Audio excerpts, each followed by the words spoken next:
प्रगतिशील भारत के लिए रोजगार और स्वरोजगार पहली नींव होती है। नमस्कार, मेरा नाम है रिचा और बहुत बहुत स्वागत है आपका डीडी बिहार के स्पेशल कार्यक्रम उड़ान में। आज हमारे साथ मौजूद हैं गुड़िया कुमारी जीविका से, जो कि हैं district manager health and nutrition department से। बहुत बहुत स्वागत है मैम आपका डीडी बिहार के स्पेशल कार्यक्रम उड़ान में।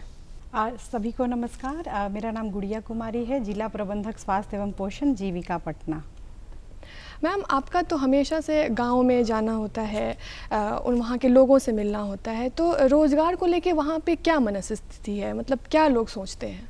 बिल्कुल सही है। जीविका में हमारा जो है, हम लोग गांव में स्वयं सहायता समूह और दीदियों के साथ काम करते हैं और जो हमारे समूह की जो बैठक होती है उसमें भी दीदियां भी और उनके घर के जो युवा हैं, वो चाहे लड़कियां हो या लड़के हो, वो रोज़गार के प्रति बहुत ही उत्सुक रहते हैं कि वो क्या कर सकते हैं क्या नहीं।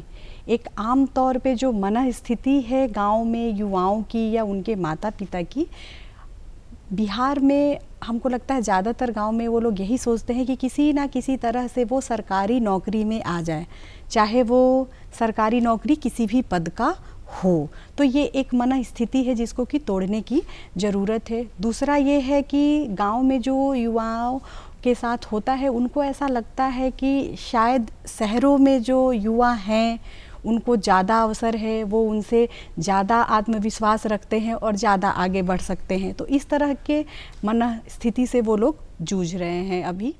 और बहुत सारे ऐसे युवा भी हैं जो आगे बढ़ कर के अपना स्वरोजगार करके अपनी एक पहचान भी बनाई है और उनकी आर्थिक स्थिति भी बेहतर हुई है और दूसरों के लिए भी वो प्रेरणा बने हैं।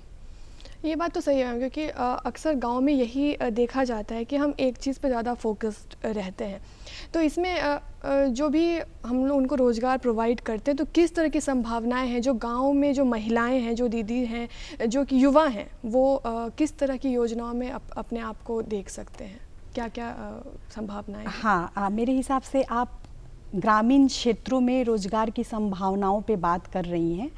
तो आज के डेट में क्या है कि बहुत सारे ऐसे योजनाएं हैं जो सरकार के द्वारा चलाया गया है, जिसमें बैंक आगे आकर सहायता कर रही है और बहुत सारे ऐसे रोज़गार हैं जो युवा उसको कर सकते हैं और वो आत्मनिर्भर बन सकते हैं। जैसे बहुत सारे खेती की अभी बहुत सारी प्रणालियाँ, बहुत सारे प्रकार गांव में हो गए हैं। लोग स्ट्रॉबेरी की खेती कर रहे हैं, शिमला मिर्च लगा रहे हैं, जिसका कि बहुत ज़्यादा डिमांड है। साथ साथ अभी शादी ब्याह का सीज़न है, तो डेकोरेशन का, दुल्हन को तैयार करना, मिठाइयाँ बनाना, बहुत सारे ऐसी चीज़ें हैं जो उसको कर सकते हैं। साथ ही साथ जो ग्रामीण क्षेत्रों में जो आवश्यकताएं होती हैं, जैसे किराना स्टोर होते हैं, जो उनके ज़रूरत के, जैसे श्रृंगार का दुकान होता है, मुर्गी पालन है, बकरी पालन है, मछली पालन है, इन सारे चीज़ों में युवा जो है आगे आकर के अपना रोज़गार कर सकते हैं। उन्हें प्रशिक्षण भी दिया जाता है सरकार के द्वारा। बहुत सारे ऐसे संस्थाएं हैं जो युवाओं को प्रशिक्षित कर रही हैं, साथ ही साथ उन्हें आर्थिक सहायता भी दे रही हैं। तो हर समय सिर्फ नौकरी के बारे में ना सोचकर नौकरी की भी तैयारी करें, पढ़े, लेकिन साथ साथ बहुत अनंत रोजगार के अवसर जो हैं ग्रामीण क्षेत्रों में भी उपलब्ध हैं, जिसको वो करके आगे बढ़ सकते हैं।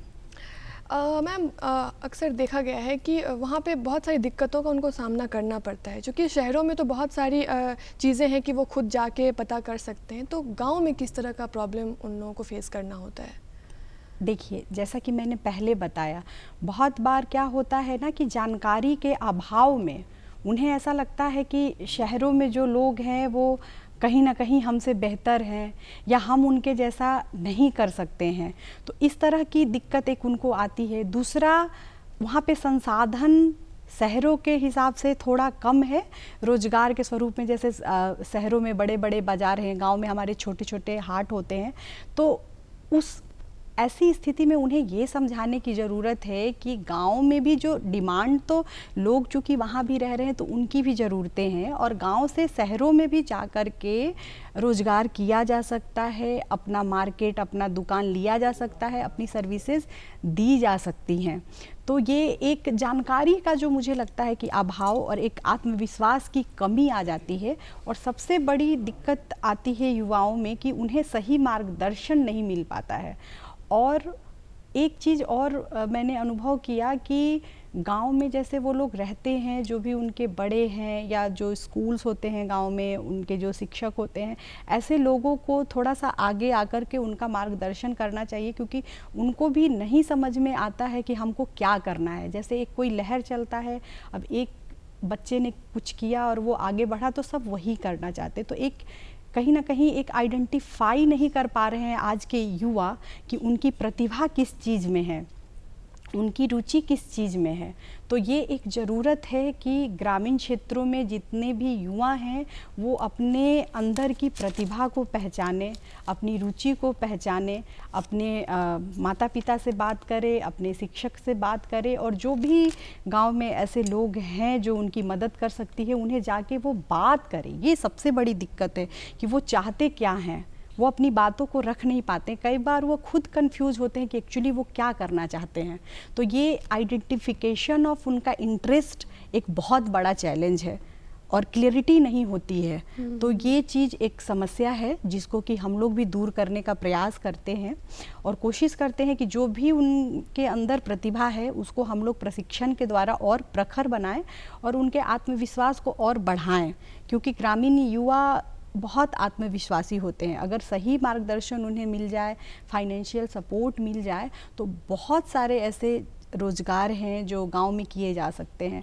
जैसे आप देखिए अभी के समय में दूध का बहुत डिमांड है, वो चाहे दूध हो, छाछ हो, दही हो, पनीर हो, दूध से बनी मिठाइयाँ, पेड़ा वगैरह, ये सारा चीज़ गांव में किया जा सकता है और इसकी डिमांड रोज़ है।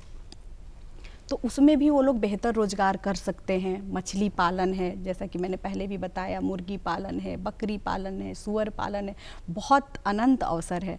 तो एक इसको समझते हुए कि क्या क्या रोज़गार हम कर सकते हैं, कैसे कर सकते हैं, इसके लिए हमको आर्थिक सहायता कहाँ से मिलेगी और इसको हम कहाँ बेच सकते हैं, कहाँ इसका मार्केट उपलब्ध है, ये सारी जानकारियाँ युवाओं को उपलब्ध करवाने की आवश्यकता है, फिर वो बहुत बेहतर कर पाएंगे। मैम, चूँकि आप जीविका से हैं, तो आप लोगों को वो किस तरीके से आप लोग युवाओं को रोज़गार देने में आप उनकी सहायता करते हैं?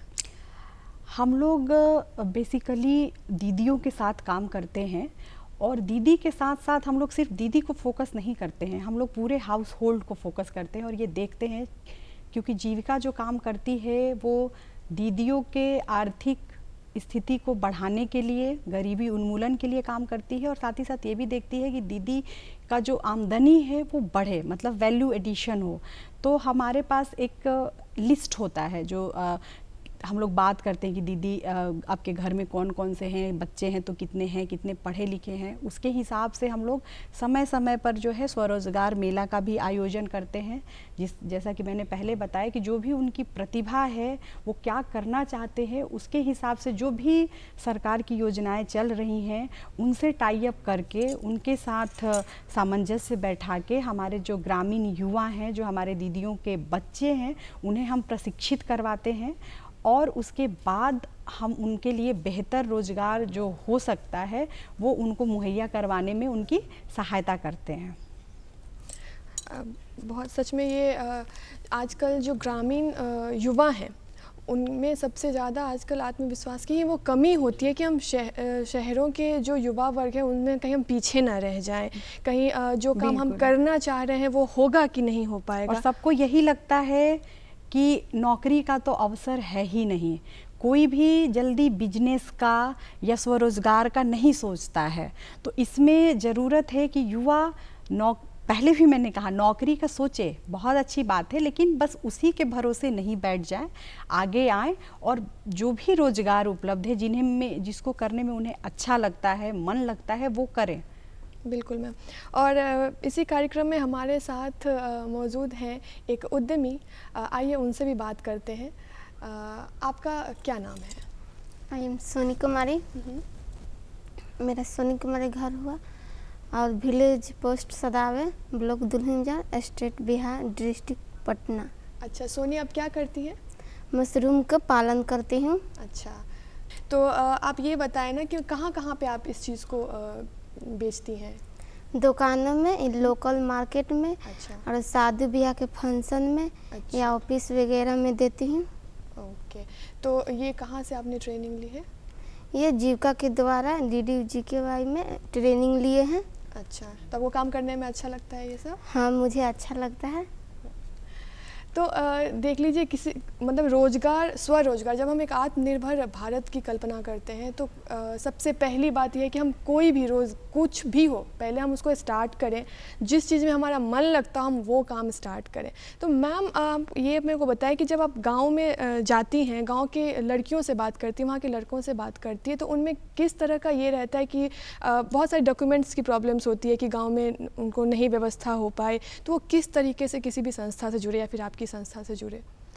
देखिए, अभी क्या है कि जो भी हमारी जो सरकार है, चाहे वो भारत सरकार हो या बिहार सरकार हो, सबका फोकस ग्रामीण विकास पे है। तो मैं यहाँ पुनः कहूँगी कि अगर उन्हें कहीं भी किसी डॉक्यूमेंटेशन का अगर दिक्कत आता है, अब डॉक्यूमेंटेशन में क्या दिक्कत आएगा, आधार वगैरह हो सकता है, सर्टिफिकेट्स वगैरह तो उनके स्कूल से मिलती है, तो वो हर चीज़ की व्यवस्था गांव में है। ज़रूरत है वही उनको जानकारी देने की। और सबसे बड़ी बात, जो आप समस्या की बात कर रही हैं, वो समस्या सामने आए कि उनको समस्या क्या है, किस तरह की डॉक्यूमेंटेशन की उन्हें आवश्यकता है, क्या कागज़ उनके पास नहीं है, या उन्हें चाहिए भी कि नहीं। बहुत बार होता है कि अरे इसके पास ये कागज़ है तो मुझे भी चाहिए। तो समझना है उसको कि कौन सा डॉक्यूमेंटेशन कहाँ उपलब्ध है। और जीविका की अगर बात करें तो हर गांव में, मतलब हर 10 घर में से 8 से 9 घर जीविका दीदियों के होते हैं। तो उसके द्वारा हम लोग जानकारी देते हैं कि किसी भी तरह का कोई भी डॉक्यूमेंटेशन होता है, लिस्ट बनता है, तो उसमें दीदी के घर से लोगों का नाम शामिल हो।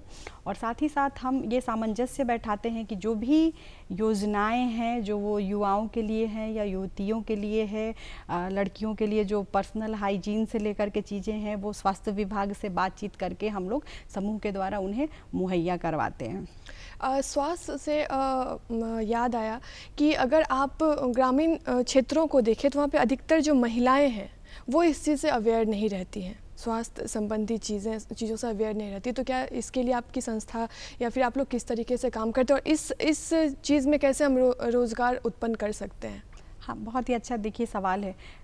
स्वास्थ्य, पोषण और स्वच्छता की जब भी बात करें हम, अगर रोजगार की बात करें तो ये सबसे अहम पहलू है। जब तक आप स्वस्थ नहीं होंगे, स्वच्छ नहीं होंगे, तो आप कोई भी आमदनी, बचत या रोजगार करने में बहुत समर्थ नहीं हो पाते हैं। तो हमारा हमेशा ये रहता है प्रयास कि जो भी हमारे जो युवा वर्ग हैं, लड़कियां हैं, उनको हम लोग देखते हैं कि किस तरह का उन्हें हम जो न्यूट्रिशन के बारे में जानकारी देते हैं, हेल्थ को वो अपना कैसे अच्छा कर सकती हैं उसकी जानकारी देते हैं। PHC से और ICDS से क्या क्या सेवाएं उनको मिल सकती हैं ग्रामीणों को, ये इस बात का जानकारी देते हैं। ताकि, क्योंकि देखिए हेल्थ में अगर वो कुछ अच्छा करते हैं और जो भी गवर्नमेंट की स्कीम है अगर उनके पास पहुंचती है तो वो भी युवाओं को सशक्त ही बनाती हैं। क्योंकि किशोरियों में बहुत सारी ऐसी समस्याओं के बारे में बताना बहुत ज़रूरी होता है ताकि वो एक तैयार हो जाएं कि इस समस्या से हमको कैसे बचना है। खास करके खून की कमी वगैरह के लिए हम लोग एडोलेसेंस को हमेशा प्रशिक्षण देते रहते हैं। और उस जो भी सरकार की जो संस्था है स्वास्थ्य की, उससे टाई अप करके वो जो भी स्कीम्स है वो चाहते हैं कि हमारी जो युवतियाँ हैं उन तक पहुँचे वो, और वो उनका लाभ ले सकें। तो मैम, जैसे बहुत सारे युवा गांव में काम करना चाहते हैं, जैसे कि पशुपालन में हो गया, चाहे वो मुर्गी फार्म हो गया, बहुत सारी चीज़ें हैं ऐसे, तो वो कहाँ पे पहले कंसल्ट करें? क्योंकि बहुत सारे युवा इसी चीज़ को लेकर कंफ्यूज रहते हैं कि चलो हमको मछली पालन तो करना है, हमको मशरूम की खेती तो करनी, लेकिन हम कहाँ जाएँ? तो सबसे पहले उनका एक प्राइमरी जो स्टेप होता है वो क्या होना चाहिए? अगर उनको पता चल गया कि हमको मुर्गी फार्म ही करना है, ठीक है, तो उससे संबंधित आज बहुत सारी जानकारियाँ जो है आप मोबाइल पे, यूट्यूब पे, हमारे यहाँ अभी ब्लॉक में भी एक दीदी हैं जो एक साथ मछली पालन, मुर्गी पालन, बतख पालन सब कर रही हैं। और ये यूट्यूब देख देख करके उतना, तो आज के डेट में हर घर में एक मोबाइल होता है, आप वहाँ सर्च कर सकते हैं, गूगल पे सर्च कर सकते हैं, हमारे समूह में आके चर्चा कर सकते हैं। साथ ही साथ आप ब्लॉक में प्रखंड का जो ऑफिस होता है, प्रखंड का जो कार्यालय होता है, वहाँ जा कर के ये पता कर सकते हैं। क्योंकि हर का एक सेपरेट डिपार्टमेंट है और वो वहाँ पे जानकारी मुहैया कराते हैं। तो युवाओं में आजकल जो हम लोग देखते हैं कि लोन्स को लेके काफ़ी प्रॉब्लम्स हैं कि उनको पता ही नहीं होता है कि हम काम तो चलो हमको आ गया कि हमको ये काम करना है, डॉक्यूमेंटेशन भी हो गया, लेकिन कहीं ना कहीं वो आर्थिक रूप से सबल नहीं हो पाते कि उनको कहाँ से फ़ंड आए। तो इस तरह में वो कहाँ पहले जाएं, मतलब पहले वो कौन सी योजना का लाभ उठा सकते हैं? देखिए, बैंकों में अभी जैसे गवर्नमेंट का, बिहार सरकार का है आर्थिक हल युवाओं का बल, उसमें भी हम लोग आर्थिक मतलब सरकार की तरफ से आर्थिक सेवा सहायता दी जाती है। साथ ही साथ हमारे समूह में भी रोजगार के लिए दीदियों को लोन दिया जाता है। उसके बाद बैंक्स में बहुत सारे ऐसी स्कीम है, जैसे MSME है, मुद्रा लोन है, बिजनेस लोन है। अगर वो बिजनेस प्लान बनाते हैं और बैंक में जाके सबमिट करते हैं तो आज के डेट में वो बहुत ही ईजिली अवेलेबल है, क्योंकि ये बहुत ही फोकस प्रोग्राम है और बैंक्स भी इसमें बहुत ज़्यादा फ्लेक्सिबल है। और अगर उनका सिविल अच्छा है या वो पहली बार कर रहे हैं तो बैंक उन्हें बढ़ चढ़ के सपोर्ट करती है। बस ज़रूरत है कि उनका बिजनेस प्लान क्लियर हो और उनको पता हो कि उनको क्या करना है और उनका एक्सपेक्टेड आउटपुट क्या है। अच्छा, तो मैम सबसे पहले बात कि आपको बैंक से अगर कोई योजना के बारे में सोच रहे हैं तो आप बहुत सारे गवर्नमेंट की भी योजनाएं हैं जो जहाँ पे जाके आप लोन प्रोवाइड कर सकते हैं। तो जैसे कि एक सर्टेन टाइम पे आके हमको पता चलता है ना कि हमको चलो अब नौकरी नहीं हो रही है, नहीं हो पा रहा है, तो हम बिज़नेस में आए। हाँ, ये क्या हो रहा है कि हमारे इधर का माइंडसेट है कि जब कुछ नहीं होगा तब बिज़नेस करेंगे, जब कुछ नहीं हो पाएगा, वो हर चीज़ में फेल हो गए, तब सोचते हैं कि चलो अब ये चीज़ कर लेंगे ना तो शायद हो जाएगा। तो ऐसे माइंडसेट के लोगों को आप क्या कहना चाहेंगे? मेरा ये है कि हर इंसान में, हर युवा में, हर एज में एक प्रतिभा होती है और एक सही अवसर का समझना भी ज़रूरी है। तो मेरा ये सजेशन होगा हमारे जो भी ग्रामीण युवा हैं कि एक अपनी चाहत रखना, अपना उम्मीद रखना सही है, लेकिन हमेशा एक अल्टरनेट ज़रूर रखें, प्लान बी। नौकरी करनी अच्छी बात है, लेकिन उसके पीछे ऐसे नहीं पागल हो जाएं कि आपका, जैसे आप बोल रही हैं ना, सारे अवसर ख़त्म हो गए। तो वो एक्चुअली प्लान नहीं होता। अब उनके पास कुछ है ही नहीं, लेकिन ज़िंदा रहने के लिए कुछ ना कुछ तो करना है, तो फिर पता नहीं वो क्या करते हैं, उनको भी पता नहीं चल पाता है। तो एक प्लान बी ज़रूर रखें और जो प्रतिभा उनकी है, जो चॉइस उनका है, जो इंटरेस्ट उनका है, उसके हिसाब से वो अपना रोज़गार करें। और ऐसे बहुत सारे केस स्टडी जीविका के पास भी है कि गांव में काम करके लड़कियां, लड़के अभी आज के डेट में 30,000 से लेके 60-70 हज़ार रुपया महीना तक कमा सकते हैं। आप देखिए, हमारे यहाँ जो है सत्तू का रोज़गार हो रहा है, जाता सत्तू का रोज़गार हो रहा है, उसका बहुत डिमांड है। चनाचूर गरम बन रहा है, बड़ी पापड़ अचार बन रहा है।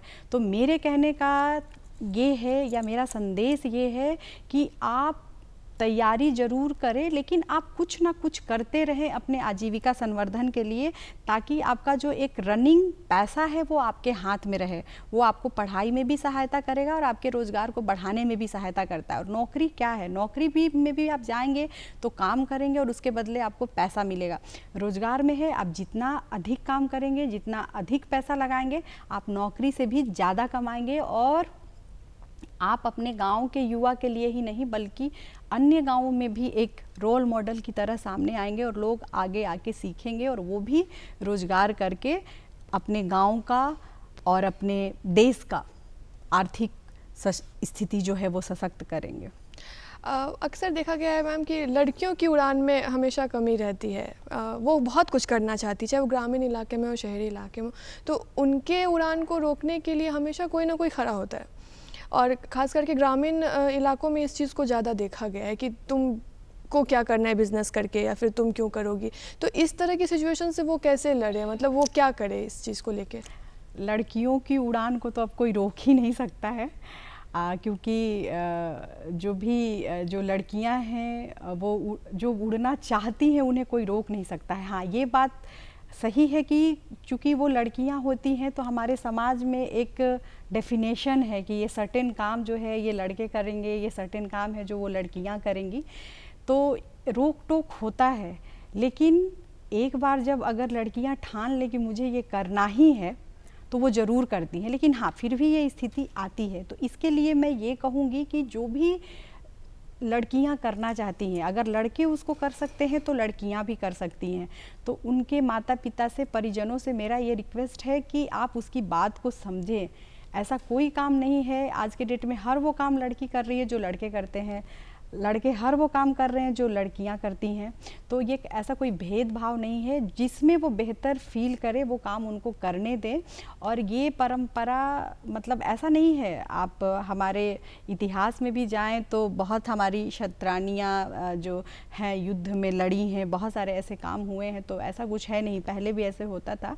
थोड़ा सा जो भी आपकी लड़कियां करना चाहती हैं उनमें उनका सपोर्ट करें, और अगर किसी कारणवश अगर आपको नहीं पसंद है, सपोर्ट नहीं कर पाती हैं, तो कम से कम उनको डीमोटिवेट ना करें। और लड़कियों को कहना ये चाहूँगी कि एक बार अच्छे से अपने आप को टटोल लें, जोश में आके और रिएक्शन में आके काम नहीं करना है। लेकिन अगर आपको लगता है कि ये टैलेंट आपके अंदर है और आप ये करना चाहती हैं, तो आप ज़रूर करें और अपने दम पे करें। क्योंकि कहीं ना कहीं हर इंसान को, वो लड़की हो या लड़का हो, कोई भी रोज़गार हो, कोई भी नौकरी हो, आपको अपने दम पे ही करना पड़ता है। और आई विश कि आप एक नई उड़ान भरें और आगे जाएं और लोगों के लिए मिसाल बने। बिल्कुल सही कहा मैम आपने। बहुत सारी लड़कियों को या महिलाओं को, जो भी बच्चे हैं आजकल के युवा भी हैं, तो वो चाहते हैं कि हम बहुत कम उम्र में ही काम स्टार्ट कर दें। मतलब पढ़ाई भी बहुत जगह मैंने देखा है कि प्रायोरिटी नहीं दे पाते। ठीक है, पढ़ लेंगे ना, पहले काम कर लेते हैं, 2 पैसा कमा लेते हैं। तो एक सही एज क्या होना चाहिए जब वो काम स्टार्ट करें? मतलब आपकी जो प्रारंभिक पढ़ाई है उसको आप पूरा करें, लेकिन एक होता है ना कि अभी बच्चों में बहुत ये सवार हो गया है कि हम पहले काम ही करेंगे, हम अपना बिजनेस स्टार्ट करेंगे, हम अपना रोजगार करेंगे। तो एक सही एज क्या होनी चाहिए युवक या युवती किसी की भी? देखिए, अब सही एज वैसे तो देखे तो कुछ नहीं होता है, लेकिन जो भी एक हम लोग मानते हैं, चूँकि जब भी आप रोज़गार करने जाते हैं तो बहुत सारे ऐसे ट्रांजैक्शन होते हैं, डॉक्यूमेंटेशन होते हैं, तो कम से कम बालिग तो होना चाहिए। तो मुझे ये लगता है कि अगर उसके हिसाब से देखें तो कम से कम 18 साल के हो जाएं, तब वो कोई भी रोज़गार शुरू करें। और इसमें वही है कि अपने आप को समझना और एक सही मार्गदर्शन बहुत आवश्यक है। नहीं तो देखिए कि बगल का भैया चाचा कुछ कर रहे हैं तो हम भी शुरू हो गए करने, और हमको जानकारी भी नहीं है उसका नफ़ा क्या है, नुकसान क्या है, उसके क्या संभावनाएं हैं, और फिर पता चलता है कि कुछ दिक्कत आ जाती है या कुछ नुकसान हो जाता है और फिर हम उठ नहीं पाते हैं। तो इसके लिए ज़रूरी है कि कम से कम 18 साल आपकी उम्र हो जाए, और पढ़ाई में अगर रुचि नहीं है तो आप अपने रुचि के हिसाब से और उसके पूरा स्टडी कर ले कि इस बिज़नेस में, इस रोज़गार में क्या डिमांड है, क्या चैलेंजेस है, क्या क्या झेलना पड़ सकता है, क्या फ़ायदे हो सकते हैं, उसके बाद ही निर्णय लें।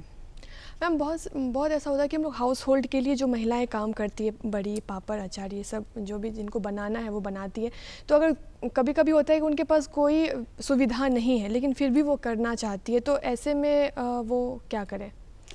सुविधा नहीं है मतलब मार्केट उनको नहीं मिल पाता होगा कि इसको क्या बेचे। जैसे देखिए, अभी आज के डेट में जो भी चीज़ गांव में है, शहरों में उसको हम लोग बहुत ढूंढते हैं। जैसे गांव का बना हुआ घर का होममेड सब लोग अभी ढूंढता है। तो उसमें ऐसी स्थिति में क्या है कि अब जैसे थोड़े अमाउंट में है तो थोड़ा दिक्कत है, लेकिन अगर 8-10 दीदियाँ मिल जाएँ या 1-2 बहनें आगे आएँ, और उसके बाद उसका एक जानकारी, एक एडवर्टीज़मेंट ज़रूरी है। उसका एक एडवर्टीज़मेंट लोकल लेवल पे, जैसे पेपर वाला है उसके द्वारा, या फिर दुकान दुकान जाके एक बार घूम जाएं, और क्या उसकी गुणवत्ता है, क्या उसका महत्व है, और उनको क्यों, पहले उनको पता होना चाहिए कि उनके बड़ी पापड़ अचार में ऐसा क्या स्पेशल है। जैसे जीविका दीदी बनाती हैं तो बताती हैं कि इसमें हम एकदम सरसों घर तेल जो है वो हम कोल्हू से ये पेरा करके लाए हैं, बनाए हैं, मसाला घर से कूट के बनाए हैं। तो हर लोग आज के समय में शुद्ध चीज़ खाना चाहता है, तो एक उसका सही एडवर्टीजमेंट हो जाए तो मार्केट ज़रूर अवेलेबल होगा। मैम चलते चलते आपसे बस एक अंतिम सवाल करना चाहेंगे, आज के युवाओं को आप क्या संदेश देना चाहती हैं? आज के युवाओं को मेरा संदेश यही है कि आप बहुत महत्वपूर्ण हैं हमारे महान भारतवर्ष के लिए। भारत का भविष्य आप लोग हैं, और आप सब में अनंत क्षमता है। आप जो चाहें वो कर सकते हैं, और इस धरा पे ऐसी कोई चीज़ नहीं है जिसको हासिल नहीं किया जा सकता है। तो उठिए, अपने आप को पहचानिए, अपने आत्मविश्वास को पहचानिए, और जो कुछ आप करना चाहते हैं करिए। और हर चीज़ में भविष्य है और हर चीज़ में अनंत संभावनाएं हैं। मैं सभी को ढेर सारी शुभकामना देना चाहूँगी। आगे बढ़े, सशक्त बने और एक नई उड़ान भरे और हमारे देश को आगे लेके जाएं। Thank you so much ma'am हमारे इस कार्यक्रम में आने के लिए। Thank चाहे वो ग्रामीण इलाका हो चाहे वो शहरी इलाका हो, आप कहीं से भी उड़ान भर सकते हैं, तो अपनी उड़ान को रोकिए मत। एक प्रगतिशील भारत के लिए आपकी भागीदारी बहुत ज़रूरी है। नमस्कार।